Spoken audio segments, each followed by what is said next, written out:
Commander Zexithul of the Calarian Empire adjusted his crystalline exoskeleton as he observed the primitive blue planet through the view screen of his flagship.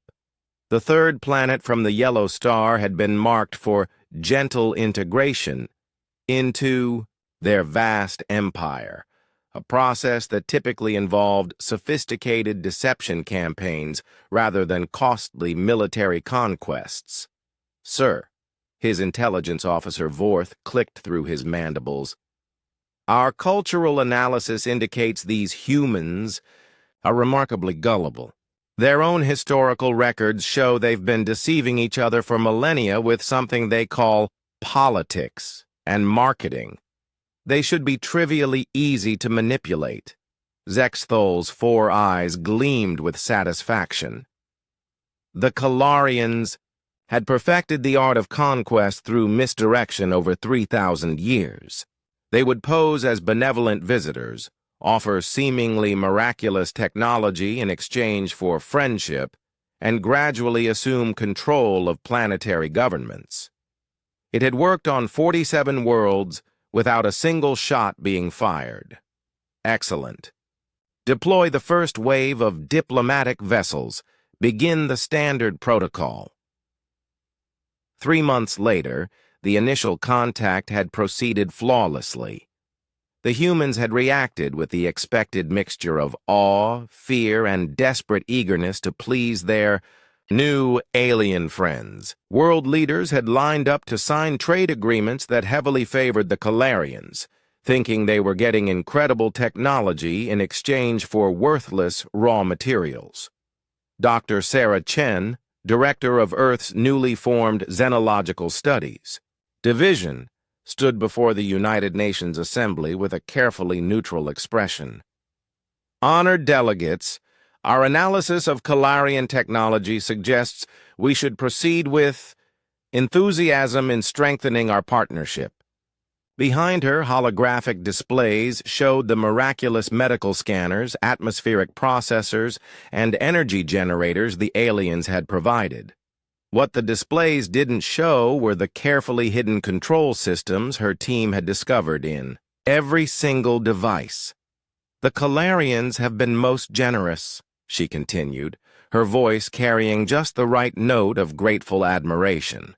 "We should certainly give them everything they've requested."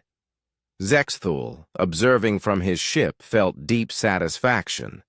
The human leader was even more compliant than expected. 6 months into the operation, Vorth approached his commander with troubling news. "Sir, we're detecting some unusual patterns in human communications. Our translation algorithms are having difficulty with certain transmissions." "Elaborate. They seem to be using something they call memes and sarcasm extensively. Our linguistic analysis suggests these are forms of communication that convey meaning opposite to the literal words used. We may be misunderstanding significant portions of their exchanges." Zexthul waved a dismissive appendage. "Irrelevant. Primitive species often have peculiar communication quirks. Their actions speak clearly enough. They're giving us everything we want." What Zexthul didn't know was that humanity had recognized the deception within weeks of first contact.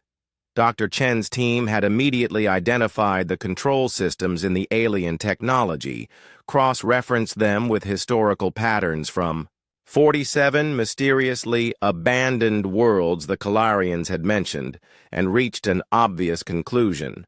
The humans had decided to play along. "Phase 2 is proceeding ahead of schedule," Dr. Chen reported to the Secret Council of World Leaders. "They've requested access to our global communication networks, our transportation hubs, and our manufacturing centers, just as we anticipated." President Morrison leaned forward. "And our counter-preparations?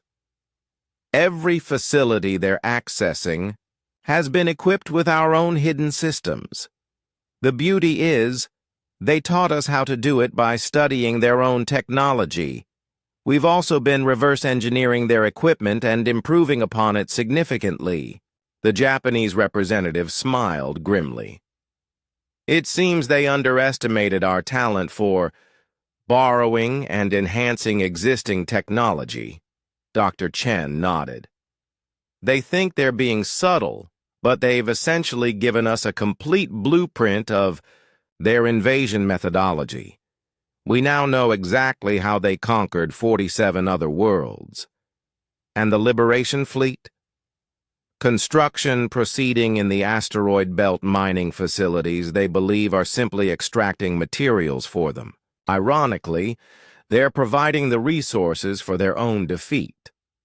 1 year after first contact, Zexthul prepared to reveal the Calarian Empire's true intentions. Standard protocol called for a demonstration of power once the target species was sufficiently dependent on alien technology. "Attention, humans," he broadcast across all planetary networks. "It is time for your species to understand your new reality. You are now subjects of the Calarian Empire. Resistance is futile. We control your technology, your communications, and your infrastructure." To emphasize the point, he sent the signal to shut down all Calarian-provided technology simultaneously. Nothing happened. "Vorth!" Zexthul screeched. "Why are their systems still operational?" I don't understand, sir. The shutdown command has been sent repeatedly." On Earth, Dr. Chen smiled as she addressed her own planetary broadcast. "Thank you, Commander Zexthul, for that remarkably predictable demonstration. We've been waiting for you to try that." The display behind her showed 47 star systems, all the worlds the Calarians had previously conquered. "You see, we've spent the past year studying your methods very carefully. We also contacted the survivors from those 47 worlds you mentioned. Turns out, several species managed to escape and have been waiting centuries for someone capable of mounting a resistance." Zexthul's view screen suddenly filled with human vessels, sleek ships that clearly incorporated advanced Calarian technology, but with distinctly human modifications. "The thing about humans," Dr. Chen continued, "is that we're very good at learning from other people's mistakes. We're also exceptional at pretending to be something we're not. You might call it lying, but we prefer to think of it as creative truth management." Admiral Rodriguez's voice crackled through the Calarian ship's speakers. "Calarian vessels, you are surrounded. Stand down immediately, or we will demonstrate some of the improvements we've made to your weapon systems." In his command center, Zexthul stared in disbelief as human ships appeared from every direction, including several that decloaked directly above his flagship. "Impossible," he whispered. "No species has ever—" "Oh, but we have," Dr. Chen's voice interrupted. "You see, Commander, you made one crucial error. You assumed that because we're good at deceiving each other, we'd be easy to deceive. What you failed to understand is that it takes a very sophisticated mind to lie effectively. And if you're sophisticated enough to lie well, you're certainly sophisticated enough to recognize when someone else is lying to you."